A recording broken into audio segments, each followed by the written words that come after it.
তাহলে ইবলিস চাই না বাজারে দাড়ি পাল্লা দেখানো দরকার। দাড়ি পাল্লায় সবাই নিতে চায় কোনটা, যেটা নিচের দিকে যায়। কথা কয় না, আর কথা বুঝেন নাই আপনারা? ওর দলিল তো অযৌক্তিক। উপরের দিকে উঠলে যদি দামি হয়, দাড়ি পাল্লা দুইটা, মাল যখন ওঠায় এক পাশে বাটকারা বুঝলেন লোয়া, আরেক পাশে মাল। আপনি যদি দেখেন মাল উপরের দিকে উঠছে, আপনি মনে করবেন যে এটা উত্তম, আমার এটা দেই না, করবেন আরেকটা আলু দেই। কথা বল না, যতক্ষণ নিচে না যাইবে আপনি নিতে রাজি না। আহা, বুঝাইতে পারতেছি না? যারা আল্লাহর বিধানের সামনে যুক্তি দাঁড় করায়, এটা হচ্ছে ইবলিস। কি? সূরা আরাফ আয়াত 12। আল্লাহ ইবলিসকে জিজ্ঞেস করেছিলেন, ক্বালা মা মানাআকা আল্লা তাসজুদা ইয আমারতুক। কি রে ইবলিস, আমি যে তোরে সেজদা করার হুকুম করলাম, তুই করলি না কেন? ইবলিস কি কয়? ক্বালা আনা খায়রুম মিনহু খালাকতানি মিন নার ওয়া খালাকতাহু মিন তিন। কাবি আমারে তো উত্তম বানাইছেন, তুই কেমনে উত্তম হইবি? কামারে আগুন দিয়ে বানাইছেন, আগুনকে মাটি দিয়ে বানাইছেন, আমি আগুন উত্তম, কাজী যে উত্তম তাকে সেজদা করবে, যে অনুত্তম। এটা হলো তার লজিক। আল্লাহর হুকুমের সামনে যারা লজিক তালাশ করে, বিজ্ঞানসম্মত কিনা, অনেকে কিছু হলে বলে যে এটা বিজ্ঞানসম্মত কিনা, যৌক্তিক কিনা। গাধা, তোর মাথায় আছে কি যুক্তি? বুঝোস কি তুই? শরীয়তের বিধানের সামনে যারা যুক্তি তালাশ করে, এটা হচ্ছে মুরতাদ হওয়ার আরেকটা চোরাই পথ, শয়তানি স্বভাব। শরীয়তের প্রত্যেকটা বিধান যৌক্তিক, কিন্তু সেই যুক্তি বুঝার মতো মাথা আমার নাই। যেমন ইবলিসের দাবিটা, এটাও ছিল অযৌক্তিক, তার দলিলও ছিল অযৌক্তিক। খেয়াল করেন, ইবলিসের দলিল কি ছিল? যৌক্তিক না অযৌক্তিক? কেন? কারণ ও বলেছে আমি উত্তম, কারণ আমাকে আগুন দিয়ে বানাইছে। ও মনে করছে আগুন উপরের দিকে ওঠে, মাটি নিচের দিকে যায়। তো যেটা উপরের দিকে ওঠে এটা উঁচা, যেটা নিচের দিকে যায় এটা দাম কম। দুনিয়ার সব উপরের দিকে যেটা ওঠে যদি হেটারই দাম থাকে, তাহলে ইবলিস চাই না বাজারে দাড়ি পাল্লা দেখানো দরকার। দাড়ি পাল্লায় সবাই নিতে চায় কোনটা, যেটা নিচের দিকে যায়। কথা কয় না, আর কথা বুঝেন নাই আপনারা? ওর দলিল তো অযৌক্তিক। উপরের দিকে উঠলে যদি দামি হয়, দাড়ি পাল্লা দুইটা, মাল যখন ওঠায় এক পাশে বাটকারা বুঝলেন লোয়া, আরেক পাশে মাল। আপনি যদি দেখেন মাল উপরের দিকে উঠছে, আপনি মনে করবেন যে এটা উত্তম, আমার এটা দেই না, করবেন আরেকটা আলু দেই। কথা বল না, যতক্ষণ নিচে না যাইবে আপনি নিতে রাজি না। আহা, বুঝাইতে পারতেছি না? যতক্ষণ নিচে না যাবে দুনিয়ার কেউটা নিতে। ইবলিসরে কান ধরে না বাজার দেখানো দরকার। গাদা, তুই দেখ কি দলিল দিলি তুই? দুনিয়ার সবাই নিচেরটা নিতে চায়, তুই উপরে যে হ্যাঁ উত্তম। কিন্তু তার দলিলও বল, বুঝও বল, দলিলও বল। দলিল কেমনে বল বুঝেন? ও বলছে আপনি আমার আগুন দিয়ে বানাইছেন, আগুনে বানাইছেন মাটি দিয়া। হ্যাঁ, কথা ঠিক। আদমকে আল্লাহ মাটি দিয়েই বানাইছেন, কিন্তু এটা হচ্ছে আদমের এই পুতুলটা। ভালো করে বুঝেন, আদমকে আল্লাহ মাটি দিয়ে বানাইছেন, ওটা হচ্ছে আদমের পুতুল। শুধু মূর্তিটা, পুতুলটা ওইটা ছিল শুধু মাটি। বলেন, ওটা ছিল শুধু। যেই আল্লাহ আদমের পুতুলের মধ্যে রূহ দিয়ে দিছেন, তখন আর সেখানে মাটি নাই। এখন আর মাটি নাই। বলে কি হয়ে গেছে? বলে এখন আনাসরে আরবা, উলামায়ে কেরাম বুঝেন শব্দ, চারটা মূল পদার্থ দুনিয়ার, আগুন, পানি, মাটি, বাতাস। আদমের মধ্যে রূহ চলে যাওয়ার সাথে সাথে এখন আর শুধু মাটি নাই, শরীরের মধ্যে আগুনের অস্তিত্ব চলে আসছে, পানির অস্তিত্ব চলে আসছে, মাটির অস্তিত্ব তো আছেই আগের থেকে। হ্যাঁ, বাতাসের অস্তিত্ব চলে আসছে। একজন মানুষের মধ্যে বাতাসও আছে, আগুনও আছে, শরীর তাপ হয়, গরম হয়, মানে আগুনের অস্তিত্ব আছে। বাতাস নির্গত হয়, বাতাসের অস্তিত্ব আছে। হ্যাঁ, পানির অস্তিত্ব আছে, ঘামছি আমি। হ্যাঁ, মাটির অস্তিত্ব আছে। চার মূল পদার্থের অস্তিত্ব প্রত্যেকটা মানুষের মধ্যে আছে। ও যে বলেছে আদমকে মাটি দিয়ে বানাইছেন, আমারে আগুন দিয়ে বানাইছেন, আমি উত্তম। এটা তো ছিল আদমকে যখন আল্লাহ শুধু পুতুল বানাইছেন, যখন রূহ দিয়ে সেজদা করতে বলছেন, তখন আর শুধু মাটি নাই, তখন চারটা। আদমের মধ্যে ছিল চারটা, শয়তান ইবলিসের মধ্যে শুধু আগুন। শুধু একটা উত্তম না চারটা উত্তম? অত দলিলও করছে কাছে বুঝেন না এই কথা? আহা, মাঝে মাঝে ভিতরে যাইতে মনে চায় না। আবার কই কিছু যদি কিছু বুঝে, বেশি ভিতরে যাইতে অনেক সময় মনে চায় না। হ্যাঁ, ও বড় বাটপার, ও নিজেও জানে, ও যে জানে না তা না, ও বড় বাটপার, ও অনেক কিছু জানে। যার কারণে যখন সুযোগ পাইছে দেখেন ওই সময় বাটপারে আরেকটা করছে কি, রব্বি আনজিরনি ইলা ইয়াউমি ইউবাসুন, আল্লাহ পুনরুত্থান দিবস পর্যন্ত আমারে সুযোগ দেন। কোন পর্যন্ত সুযোগ চাইছে? নারে তাকবীর, নারে তাকবীর দাও, নারে তাকবীর দাও, নারে তাকবীর দাও, নারে তাকবীর। দোস্ত মুহতারামের আগমন, পিসা হুজুরের আগমন, সুলতানুল ওয়াইজিনের আগমন, এখন বসে যাবেন যে তার আগমন,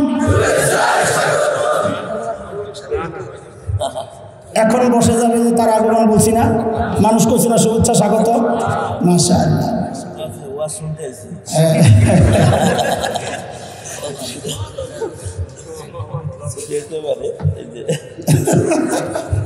তো মোবাইলটা খুলতেই দেখি হযরতের একটা বাণী। কি বাণী? যে মানুষের যখন ওযু নষ্ট হয় মানুষ টের পায়, জানে, কারণ ওযু ভঙ্গের কারণ তার জানা। কিন্তু যখন মানুষের ঈমান নষ্ট হয় তার খবর থাকে না, কারণ ঈমান ভঙ্গের কারণ তার জানা নেই। আমার কলিজায় লাগছে কথাটা,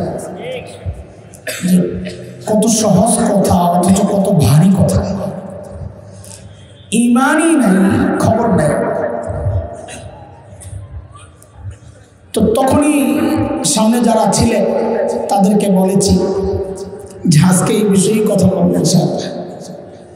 এটা আমার মোবাইলে জানাইছি ইব্রাহিম ভাইকে, হযরতের সফর সঙ্গে, যে আজকে হযরতের এই বাণীর উপর আলোচনা করব। তো উনি হয়তো হযরতকে আবার বলছেন, তো হযরত আবার অডিওতে দোয়া পাঠাইছেন যে আল্লাহ তাআলা আমাদের সবার ঈমানকে হেফাজত করেন, আমার জন্য দোয়া করছে। এই হলো বয়ানের আজকের যে আলোচনার জন্য নির্দিষ্ট করেছি তার একটা প্রেক্ষাপট শোনালাম আপনাদেরকে। তো আয়াত যেটা পড়েছি সূরা বাকারা 208 নম্বর আয়াত, যে আয়াতে আল্লাহ সুবহানাহু ওয়া তাআলা বলছেন, ও ইমানদারেরা তোমরা ইসলামে পুরোপুরি ঢুকে যাও। কতটুকু? না অর্ধেক? কিছু? একটু কথা বলা লাগবে। কতটুকু? ঠিক হযরতের এই কথাটা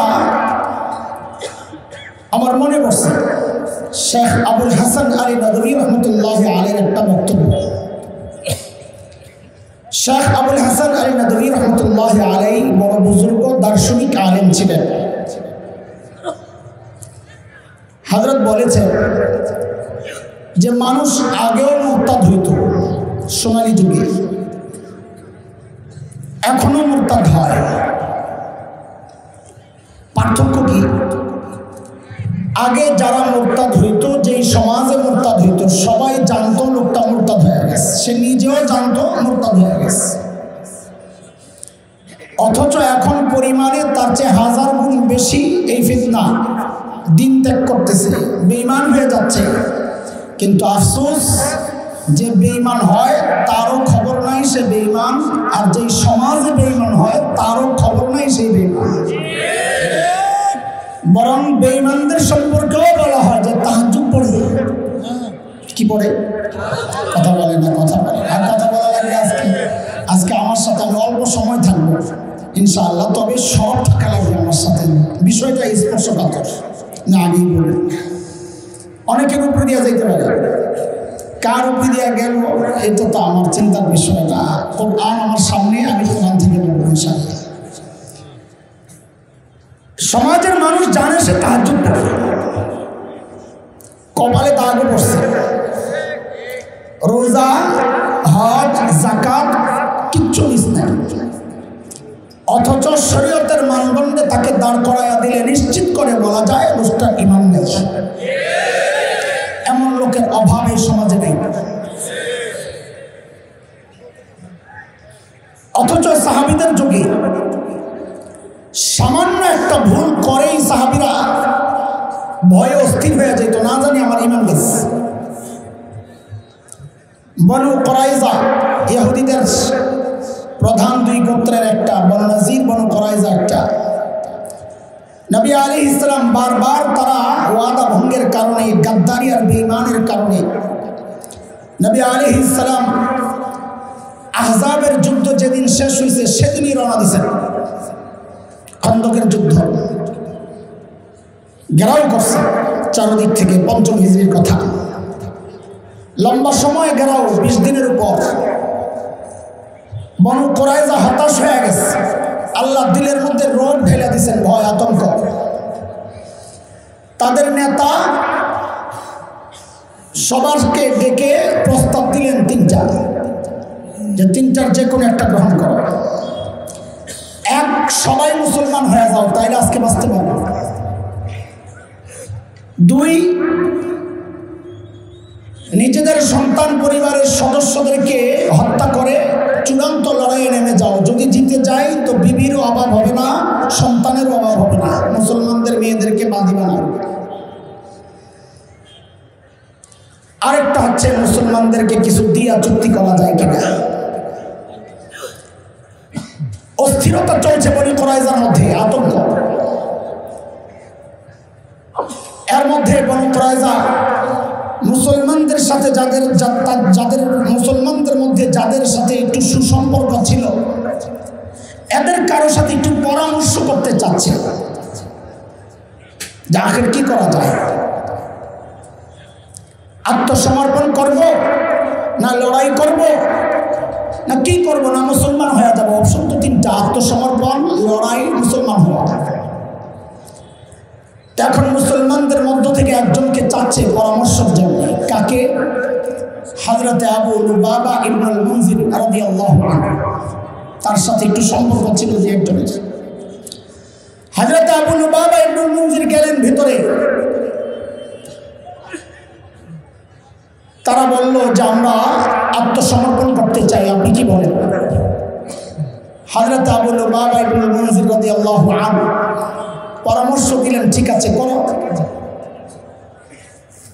আমার হাতের দিকে দেখেন, আত্মসমর্পণ করলেও যারা যুদ্ধ করতে পারো এদেরকে নবী হত্যা করার সিদ্ধান্ত নিয়েছে।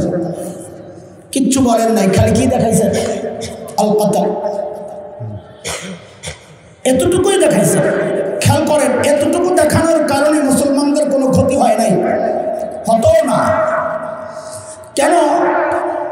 নবী আলাইহিস সালামের সিদ্ধান্তটা বাস্তবায়ন হবেই, উপায় তো নাই আর। এই গোমর জানায় দেওয়ার কারণে নবী আলাইহিস সালামের সিদ্ধান্ত বাস্তবায়নের ক্ষেত্রে কোনো প্রতিবন্ধকতা সৃষ্টি হয় নাই।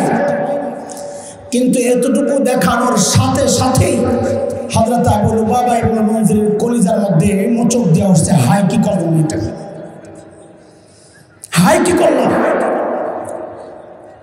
নবী আলাইহিস সালামের কাছে ফেরত না গিয়া সোজা চলে গেছেন মদিনায়। 6 মাইল বনু কুরাইজা থেকে। এখনকার মাইল না, গাড়ি টান মারলে 5 মিনিট লাগে 6 মাইল যেতে। তখন পাহাড়ি পাথরের ভূমি, এগুলা পার হইতে লম্বা সময় লাগে। হযরত আবু লুবাবা সোজা মদিনায় যায় খাম্বার সাথে নিজেরে বাঁধছে। শুধু বিবিকে জানায় রাখছেন, নামাজের ওয়াক্ত হবে আমাকে ছেড়ে দিবা, আবার নামাজ শেষ আবার বেঁধে দিবা। যতক্ষণ না আমি জানবো আল্লাহ আমাকে মাফ করছেন ততক্ষণ পর্যন্ত আমি নিজেকে এইভাবে বেঁধে রাখবো। কি ভয় ঢুকছে।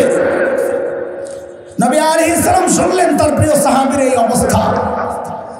নবী আলাইহিস সালাম আফসোস করলেন, আহারে ও সোজা মদিনায় না যায়, যদি আমার কাছে আসতো তা আমি ওর জন্য আল্লাহর কাছে মাফ চাইয়া নিতাম, যেহেতু দিল ঠিক ছিল, খারাপ কোনো মতলব ছিল না। আয়াত নাজিল হইল। এই আয়াত কেউ কেউ বলেছেন হযরত কাব ইবনে মালিক, হেলাল ইবনে উমাইয়া, ওনাদের ব্যাপারে নাজিল হয়েছে। তাবুকের যুদ্ধে যারা যান নাই, কিন্তু মুজাহিদ তার রিওয়ায়াত বর্ণনা হচ্ছে যে এই আয়াত হযরত আবু লুবাবা সম্পর্কে নাজিল হয়েছে। সূরা তাওবা 102 আয়াত। ওয়া আখারুনা আ'তারাফু বিযুনুবিহিম খালাতু আমালান সালিহান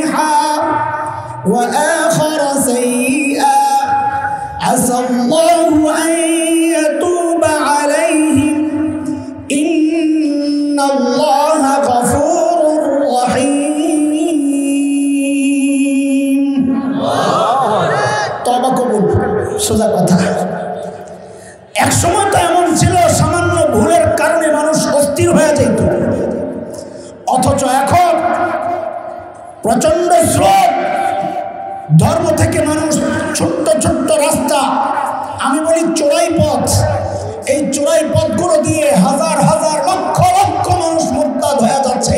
তার নিজেরও খবর নাই, তার দলেরও খবর নাই, তার সমাজেরও খবর নাই, অথচ সে মুরতাদ। জানাজাও হয়। এই জন্যে নিয়ত করছি অল্প দুই একটা চোরাই পথ আপনাদের সামনে পেশ করা। কেন? উদ্দেশ্য দুইটা, খেয়াল করেন। এই কথাগুলো বলার মাকসাদ দুইটা। এক হচ্ছে নিজেরা যেন ওই চোরাই পথে ঢুকে ইমানটা না হারায়। ইমান বড় দামি জিনিস। শাহ ওয়ালিউল্লাহ মুহাদ্দিস দেহলভী রহমতুল্লাহ আলাইহি বলেছেন, মানুষকে আল্লাহ যত নিয়ামত দিয়েছে সবচেয়ে বড় নিয়ামত তিনটা। মানুষ হিসাবে সৃষ্টি হওয়া, এটা এক বড় নিয়ামত। ইমানের নিয়ামত পাওয়া, এটা এক বড় নিয়ামত। নবী হিসাবে আখরি পয়গম্বরকে পাওয়া, এটাও আমাদের জন্য আরেকটা বড় নিয়ামত। আলহামদুলিল্লাহ। যেই যেই চোরাই পথে সমাজের বহু মানুষ নাস্তিক হয়ে যাচ্ছে, নাস্তিক না মুরতাদ হয়ে যাচ্ছে, দিন থেকে দূরে সরে যাচ্ছে, বেঈমান হয়ে যাচ্ছে, এগুলো আপনাদের সামনে এক দুইটা আমি তুলতে চাই। উদ্দেশ্য দুইটা। এক, নিজে যেন ওই চোরাই পথে গলিতে না ঢুকে ইমানটা শেষ না করি। আরেক হচ্ছে যারা ঢুকছে তাদের সাথে যেন কোনো সম্পর্ক না রাখি, হোক সে আমার আপনজন, হোক সে আমার দলের লোক, যেই হোক না কেন তাকে ত্যাগ করতে হবে, না হয় নিজের ইমানও খতরায় পড়ে যাবে। কথা বলেন ঠিক কিনা? ছোট্ট একটা গলির কথা বলি আপনাদেরকে, একেবারে বেশি চিপাই গলিটা। সেটা হচ্ছে এই সমাজে বহু মানুষ এমন পাওয়া যাবে যারা সব মানে বিধান, কিন্তু শরিয়া আইন চায় না। বলেন আছে? আপনি যদি বলেন চোরের শাস্তি হাত কাটা, বলে এগুলো বর্বরতা। আপনি যদি বলেন হত্যার বদলে হত্যা, বলবে বর্বরতা। আপনি যদি বলেন জিনার শাস্তি পাথর মেরে শেষ করা বিবাহিত হলে, বলবে বর্বরতা। আপনি যদি বলেন অপবাদের শাস্তি পিটাইতে হবে, মদের শাস্তি পিটাইতে হবে, বলবে বর্বরতা। খোদার কসম খায়া বলি, নামাজ পড়তে পড়তে পুরো কপালটা কালো করে ফেলে প্রতি বছরে বছরে হজ করো, যদি কেউ শরিয়া আইনকে দেশে না চায়, আল্লাহর কসম খায়া বলি, সে আর যাই হোক তার ইমান থাকতে পারে না। ইমান শরিয়ায় নামাজ ফরজ হয়েছে কোরআন আর হাদিসের মাধ্যমে, তো আমরা জেনেছি যে কোরআন আর সুন্নাহ দিয়া নামাজ ফরজ, ওই কোরআন আর সুন্নাহ দিয়াই চোরের হাত কাটার বিধান। যেই কোরআন আর সুন্নাহ দিয়া রোজা ফরজ, ওই কোরআন আর সুন্নাহ দিয়াই মদ পানকারী, মদ্যপের শাস্তি, জিনার শাস্তি, ডাকাতির শাস্তি, রাহাজানির শাস্তি, মিথ্যা অপবাদের শাস্তি। শুধু চায় না এমন না, এমন নরদম আছে। দুনিয়ার কোথাও যদি কেউ শরিয়া আইন বাস্তবায়ন করতে চায়, ওরা ওদেরকে উগ্রবাদী বলে। যেমন বাংলাদেশের কিছু সুশীল পাঁচাটা গোলাম, আমাদের হৃদয়ের স্পন্দন, আমাদের মর্যাদার মুকুট, আমাদের কলিজার ভাই তালেবানরা যখন আফগানিস্তানে ইসলামী শাসন কায়েম করতে চেয়েছে, আমরা দেখেছি সুশীল নামক কিছু নরদম এই দেশে ওই আমেরিকান কুত্তাদের সাথে ঘেউ ঘেউ করেছে। তাদেরকে বলেছে তারা দেশকে, জাতিকে, দুনিয়াকে পেছনে বর্বরতার যুগে ফেরত দিতে চায়। ইসলামী শরিয়া আইন বাস্তবায়নকে যারা বর্বরতা বলে, আল্লাহর কসম তাদের একটারও ঈমান নাই।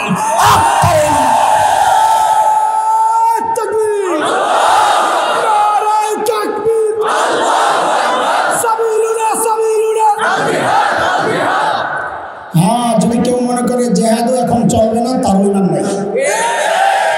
কারণ জেহাদ তো আমার বাপে ফরজ করে নাই, জেহাদ ফরজ করছেন কে? কুতিবা আলাইকুমুল কিতাল ওয়া হুয়া কুরহুল লাকুম। তো ভালো লাগবে না, আল্লাহ জানে, আল্লাহ কইই দিছে লোকে দিয়া। আল্লাহ একটা বিধানের সম্পর্কে বলে নাই কুতিবা আলাইকুমুস সিয়াম ওয়া হুয়া কুরহুল লাকুম। আছে আছে বলে যে হাফেজ না কথা বলবে না গাজাল লাগে। রোজা ফরজ করা হয়েছে এটা তো ভালো লাগবে না, আল্লাহ বলছেন না।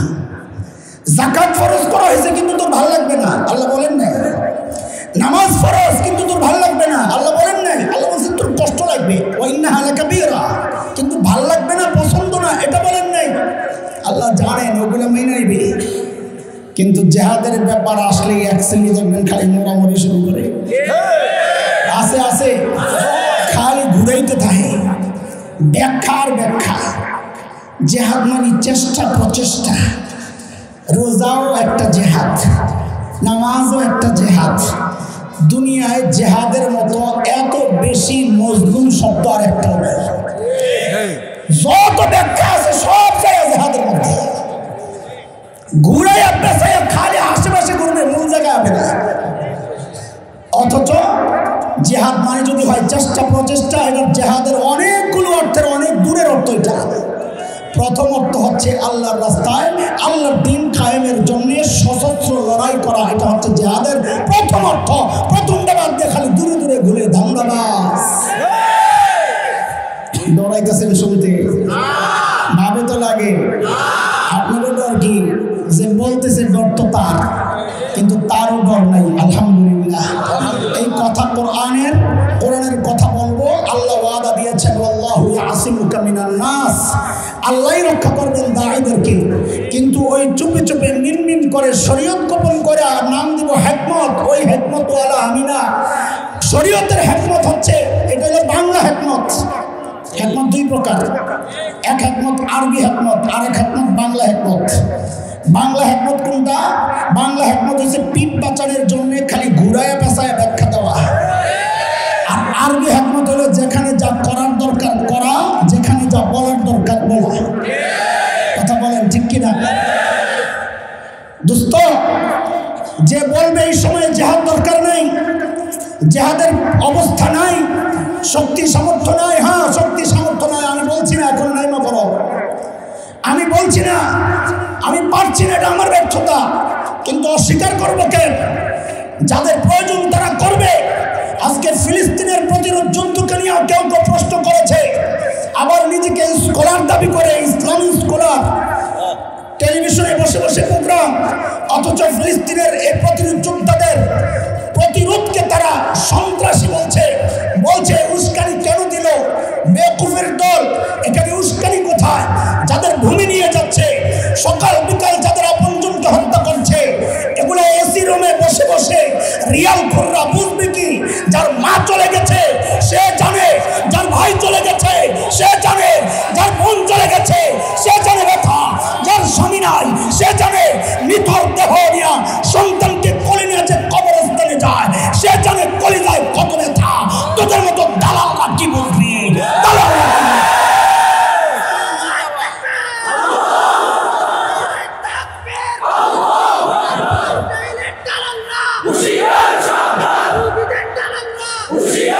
হ্যাঁ, দালালও চিনা লাগবে, দালালও চিনা লাগবে। সুসম্পর্কের নামে মিনমিন কথা সব জায়গায় চলে না। আমাদের পাশ থেকে একটা আওয়াজ আসছে, পাশের দেশ থেকে, নরদম মুতি কিনা, নরদম মুতি মুতি নরদম ও বলেছে ভারতের জনগণ ইসরায়েলের জনগণের পক্ষে। নাউজুবিল্লাহ করার দরকার নাই, ব্যাখ্যাটা শুনে নেব। একবার কোরবানির ঈদের দিন আমার মহল্লার পাশের একটা গলি, হায় সারা গলিতে রক্ত। এক ফালতু লোক বিল্ডিংয়ের সামনে দাঁড়ায় দাঁড়ায় বলতেছে, আহারে কিভাবে পশু নিধন চলছে। আমার কানে আইছে, তা আমার তো জায়গা হলো মসজিদ, মাইক আছে একবারে ঘুম হ্যারে গোয়া লাগছে। পরের সপ্তাহে দিছি মাইকে বোকা। মূল প্রতিপাদ্য বিষয়টা কি ছিল? স্বজাতির জন্য কষ্ট সবারই লাগে, বুঝেন না এই কথা? স্বজাতির জন্য কষ্ট, পশু জবাই করছে, পশুর জন্য পশুর কষ্ট লাগছে, এটাই বলছি। স্বজাতির জন্য কষ্ট, বাস কথা একটু কই, স্বজাতির জন্য কষ্ট সবারই লাগে। মানুষ লাগে না, গরু জব করে ওর কষ্ট লাগে, তো আমি কি করবো? স্বজাতির জন্য কষ্ট সবারই লাগে। যারা বলে ইসরায়েলের জনগণের সাথে আমাদের জনগণ আছে, আমরা বলবো আমরা অবাক হই নাই। জালেমের সাথে জালেম থাকবে, সন্ত্রাসীদের সাথে সন্ত্রাসী থাকবে, শয়তানের সাথে শয়তান থাকবে, এতে অবাক হওয়ার কিছু নাই। অবাক তো হই আমাদেরকে দেখে, আমাদেরকে দেখে অবাক। কোকা কোলা না খাইলে পেটের ভাত হজম হয় না, স্প্রাইট পেপসি না খাইলে পেটের ভাত হজম হয় না। খবিশ কোথাকার, নির্লজ্জ ভায়া, নিজের ভাইয়ের রক্তাক্ত চেহারা দেখার পরেও যারা ইহুদি পণ্য ব্যবহার করে, ওরা মুসলমান নামদারি মুনাফিক। চিল্লায় কণ্ঠে কথা আমার না, আল্লাহর কথা। আল্লাহ কি বলছেন?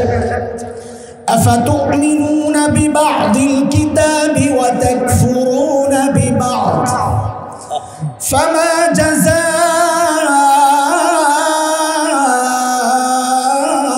মান ইয়াফআলু যালিকা মিনকুম ইল্লা খিzyun ফিল হায়াতিদ দুনিয়া ওয়া ইয়াওমাল কিয়ামাতি ইউরাদ্দুনা ইলা আশাদ্দিল আযাব ওয়া মাল্লাহু বিগাফিলিন আম্মা তা'মালুন।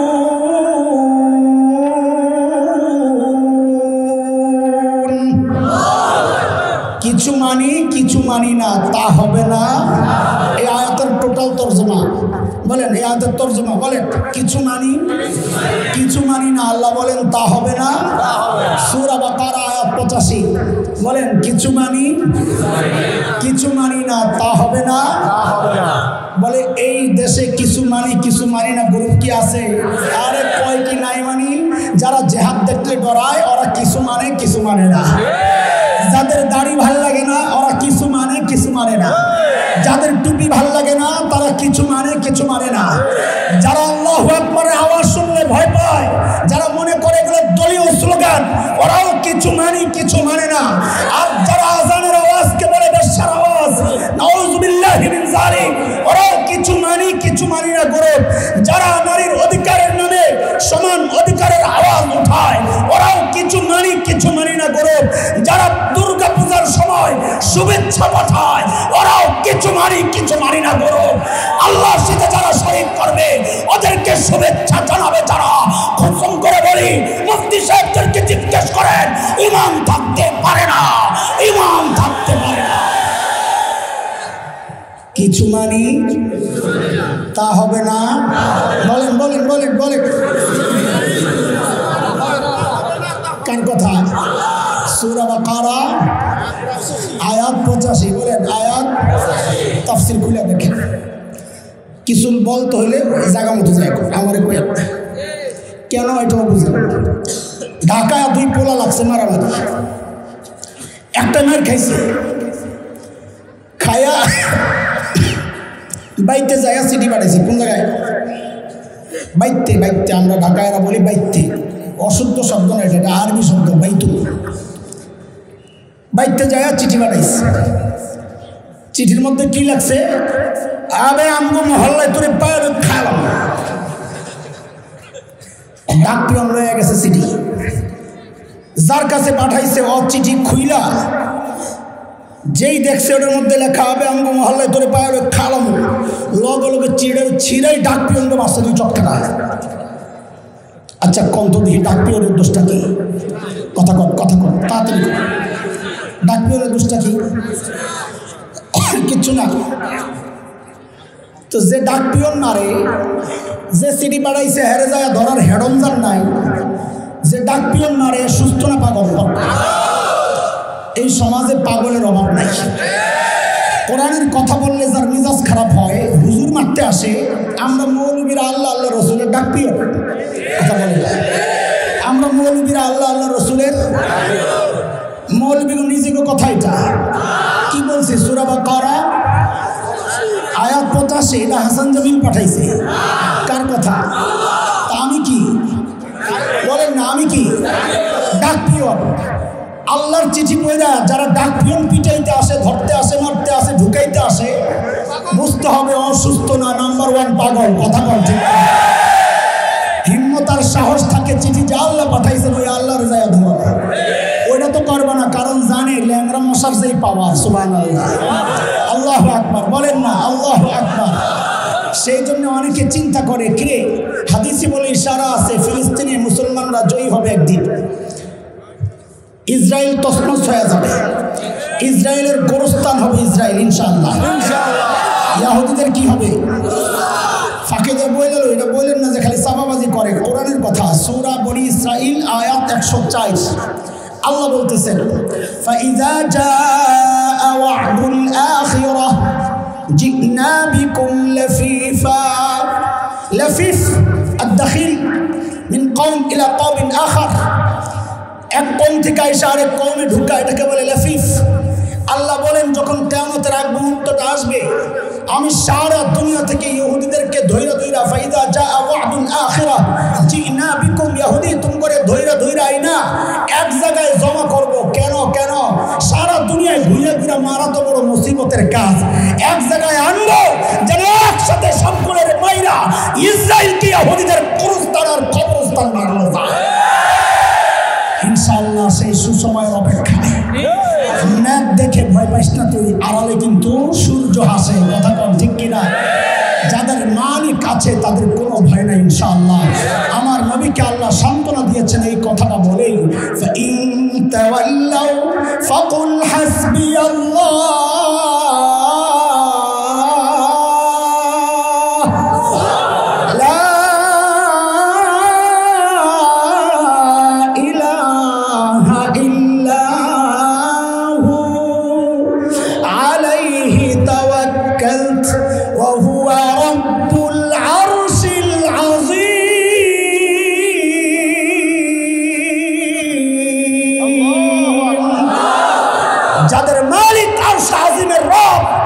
তাদেরকে পরাজিত করতে পারে এমন শক্তি দুনিয়ায় আসে নাই, আসবে না। পরাশক্তি নমরুদের মালিক ছিল না, ধ্বংসের জন্য পারমাণবিক অস্ত্র লাগে নাই, আল্লাহ মশা দিয়ে কাম সেরে ফেলছে। কথা কম, পারমাণবিক যুদ্ধ অস্ত্র লাগে না, আল্লাহর শক্তি কাউকে দমাইতে হইলে এগুলো লাগে না। আল্লাহ দেখাইছেন যুগে যুগে ফেরাউনের মতো পরাশক্তিকে দমানোর জন্য পারমাণবিক অস্ত্র লাগে নাই, এক মুসার লাঠি দিয়ে কাম সেরে গেছে। কথা বল ঠিক কিনা? আজকের পরমাণু শক্তির অধিকারী আমেরিকা, নেটো, ওদেরকে পরাজিত করার জন্য আমাদের কলিজার টুকরা ভাইদের পারমাণবিক অস্ত্র লাগে নাই। ওই ভাঙ্গা রাইফেল, পুরান রাইফেল, শুকনা রুটি খায়া খায়া আমেরিকানদের কেমন প্রাধান্য দিছে, কুত্তার মতো লেজ গুটাইয়া পালাতে বাধ্য হয়েছে।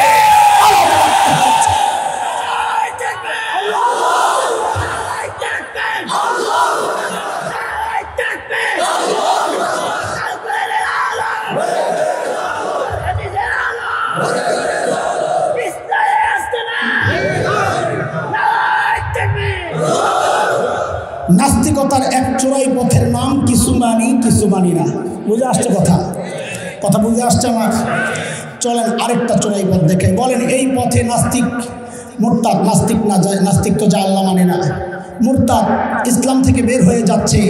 আপনাদের কি মনে হয় এই চোরাই পথে দেশের লাখ লাখ মানুষ মুরতাদ হচ্ছে? মনে হয়?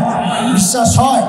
দেখেন না আশেপাশে কথাবার্তা শুনলেই তো অবাক লাগে, এই মানুষটা তো মুসলমান না। যে মানুষ বলে দুর্গা দেবী আসছে দেশের সব দুর্গতি দূর হয়ে যাবে, এই মানুষ মুসলমান থাকে কেমনে? আরে বলে মুসলমান থাকে কেমনে? সব ভালো মন্দের মালিককে। সূরা আরাফ আয়াত 188 188 আল্লাহ বলেন কুল্লা আমলিকু লিনাফসি নাফআন ওয়ালা দাররা ইল্লা মা শা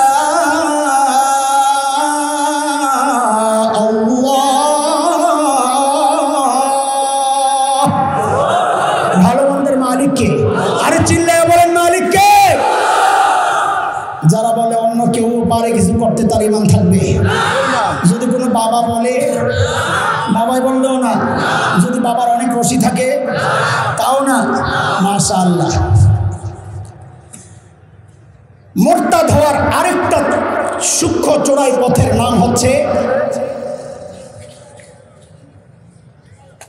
বুঝে ধরলে মানি, যুক্তিতে ধরলে মানি, যুক্তিতে না ধরলে না, এটা মানি না। এমন গ্রুপ আসেনি? যেমন নারীর সম্পদ বন্টন, অনেকে বলে যুক্তিতে ধরে না, পর্দার বিষয় যুক্তিতে ধরে না, দাড়ির বিষয় যুক্তিতে ধরে না, অনেক আছে যারা আল্লাহর বিধানের সামনে যুক্তি দাঁড় করায়। এটা হচ্ছে ইবলিস। কি? সূরা আরাফ আয়াত 12 আল্লাহ ইবলিসকে জিজ্ঞেস করেছিলেন, ক্বালা মা মানাআকা আল্লা তাসজুদা ইয আমারতুক। কি রে ইবলিস, আমি যে তোরে সেজদা করার হুকুম করলাম তুই করলি না কেন? ইবলিস কি কয়? ক্বালা আনা খায়রুম মিনহু খালাকতানি মিন নার ওয়া খালাকতাহু মিন তিন। কাবি আমারে তো উত্তম বানাইছেন, তুই কেমনে উত্তম হইলি? কামারে আগুন দিয়ে বানাইছেন, আগুনকে মাটি দিয়ে বানাইছেন, আমি আগুন উত্তম, কাজী যে উত্তম তাকে সেজদা করবে যে অনুত্তম। এটা হলো তার লজিক। আল্লাহর হুকুমের সামনে যারা লজিক তালাশ করে বিজ্ঞানসম্মত কিনা, অনেকে কিছু হলে বলে যে এটা বিজ্ঞানসম্মত কিনা, যৌক্তিক কিনা। গাধা, তোর মাথায় আছে কি যুক্তি? বুঝোস কি তুই? শরীয়তের বিধানের সামনে যারা যুক্তি তালাশ করে, এটা হচ্ছে মুরতাদ হওয়ার আরেকটা চোরাই পথ, শয়তানি স্বভাব। শরীয়তের প্রত্যেকটা বিধান যৌক্তিক, কিন্তু সেই যুক্তি বুঝার মতো মাথা আমার নাই। যেমন ইবলিসের দাবিটা, এটাও ছিল অযৌক্তিক, তার দলিলও ছিল অযৌক্তিক। খেয়াল করেন, ইবলিসের দলিল কি ছিল? যৌক্তিক না অযৌক্তিক? কেন? কারণ ও বলেছে আমি উত্তম, কারণ আমাকে আগুন দিয়ে বানাইছে। ও মনে করছে আগুন উপরের দিকে ওঠে, মাটি নিচের দিকে যায়। তো যেটা উপরের দিকে ওঠে এটা উঁচা, যেটা নিচের দিকে যায় এটা দাম কম। দুনিয়ার সব উপরের দিকে যেটা ওঠে যদি হেটারই দাম থাকে, তাহলে ইবলিস না বাজারে দাড়ি পাল্লা দেখানো দরকার। দাড়ি পাল্লায় সবাই নিতে চায় কোনটার, যেটা নিচের দিকে যায়। কথা কয় না, আর কথা বুঝেন নাই আপনারা? ওর দলিল তো অযৌক্তিক। উপরের দিকে উঠলে যদি দামি হয়, দাড়ি পাল্লা দুইটা, মাল যখন ওঠায় এক পাশে মাটকারা বুঝলেন, আরেক পাশে মাল। আপনি দেখেন মাল উপরের দিকে উঠছে, আপনি মনে করবেন যে এটা উত্তম, আমার এটা দিয়ে না, করবেন আরেকটা আলু দিয়ে। কথা বল না? যতক্ষণ নিচে না যাবে আপনি নিতে রাজি না। আহা, বুঝাইতে পারতেছি না? যতক্ষণ নিচে না যাবে দুনিয়ার কেউটা নিতে। ইবলিস রে কান ধরে না আমরা বাজার দেখানো দরকার। গাদা, তুই দেখ কি দলিল দিলি তুই? দুনিয়ার সবাই নিচেরটা নিতে চায়, তুই উপরে যে হ্যাঁ উত্তম। কিন্তু তার দলিলও বল, বুঝও বল, দলিলও বল। দলিল কেমনে বল বুঝেন? ও বলছে আপনি আমার আগুন দিয়ে বানাইছেন, আগুনে বানাইছেন মাটি দিয়া। হ্যাঁ, কথা ঠিক। আদমকে আল্লাহ মাটি দিয়েই বানাইছেন, কিন্তু এটা হচ্ছে আদমের এই পুতুলটা। ভালো করে বুঝেন, আদমকে আল্লাহ মাটি দিয়ে বানাইছেন, ওটা হচ্ছে আদমের পুতুল। শুধু মূর্তিটা, পুতুলটা ওইটা ছিল শুধু মাটি। বলেন, ওটা ছিল শুধু। যেই আল্লাহ আদমের পুতুলের মধ্যে রূহ দিয়ে দিছেন, তখন আর সেখানে মাটি নাই। এখন আর মাটি নাই। বলে কি হয়ে গেছে? বলে এখন আনাসরে আরবা, উলামায়ে কেরাম বুঝেন শব্দ, চারটা মূল পদার্থ দুনিয়ার, আগুন, পানি, মাটি, বাতাস। আদমের মধ্যে রূহ চলে যাওয়ার সাথে সাথে এখন আর শুধু মাটি নাই, শরীরের মধ্যে আগুনের অস্তিত্ব চলে আসছে, পানির অস্তিত্ব চলে আসছে, মাটির অস্তিত্ব তো আছেই আগের থেকে। হ্যাঁ, বাতাসের অস্তিত্ব চলে আসছে। একজন মানুষের মধ্যে বাতাসও আছে, আগুনও আছে, শরীর তাপ হয়, গরম হয়, মানে আগুনের অস্তিত্ব আছে। বাতাস নির্গত হয়, বাতাসের অস্তিত্ব আছে। হ্যাঁ, পানির অস্তিত্ব আছে, ঘামছি আমি। হ্যাঁ, মাটির অস্তিত্ব আছে। চার মূল পদার্থের অস্তিত্ব প্রত্যেকটা মানুষের মধ্যে আছে। ও যে বলেছে আদমকে মাটি দিয়ে বানাইছেন, আমারে আগুন দিয়ে বানাইছেন, আমি উত্তম। এটা তো ছিল আদমকে যখন আল্লাহ শুধু পুতুল বানাইছেন, যখন রূহ দিয়ে সেজদা করতে বলছেন, তখন আর শুধু মাটি নাই, তখন চারটা। আদমের মধ্যে ছিল চারটা, শয়তান ইবলিসের মধ্যে শুধু আগুন। শুধু একটা উত্তম না চারটা উত্তম? অত দলিলও করছে, বুঝেন না এই কথা? আহা, মাঝে মাঝে ভিতরে যাইতে মনে চায় না, আবার কই কিছু যদি কিছু বুঝে বেশি ভিতরে যাইতে অনেক সময় মনে চায় না। হ্যাঁ, ও বড় বাটপার, ও নিজেও জানে, ও যে জানে না তা না, ও বড় বাটপার, ও অনেক কিছু জানে, যার কারণে যখন সুযোগ পাইছে দেখেন ওই সময় বাটপারে আরেকটা করছে কি, রব্বি আনজিরনি ইলা ইয়াউমি ইউবাসুন, আল্লাহ পুনরুত্থান দিবস পর্যন্ত আমারে সুযোগ দেন। কোন পর্যন্ত সুযোগ চাইছে? নারে তাকবীর, নারে তাকবীর দাও, নারে তাকবীর দাও, নারে তাকবীর দাও, নারে তাকবীর। দোস্ত মুহতারামের আগমন, পিসা হুজুরের আগমন, সুলতানুল ওয়াইজিনের আগমন, এখন বসে যাবেন যে তার আগমন, এখন বসে যাবে যে তার আগমন, বলছি না, মানুষ কইছে না শুভেচ্ছা স্বাগত, মাশাআল্লাহ।